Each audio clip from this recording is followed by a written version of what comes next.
TVK chief Vijay cinema Jananayagan కు చిక్కులు వేయడం లేదు. జననాయగన్ సినిమా యూనిట్ కు డివిజన్ బెంచ్ షాక్ ఇచ్చింది. జననాయగన్ సినిమాకు U/A సర్టిఫికేట్ ఇవ్వాలన్న సింగిల్ బెంచ్ ఆదేశాలపై డివిజన్ బెంచ్ స్టే విధించింది.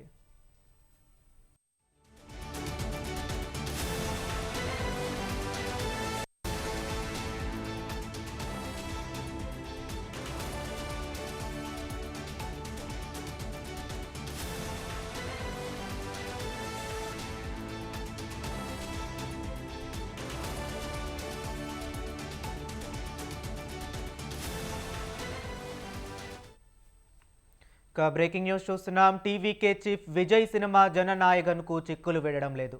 జననాయగన్ సినిమా యూనిట్ కు డివిజన్ బెంచ్ షాక్ ఇచ్చింది. జననాయగన్ సినిమాకు U/A సర్టిఫికేట్ ఇవ్వాలన్న సింగిల్ బెంచ్ ఆదేశాలపై డివిజన్ బెంచ్ స్టే విధించింది.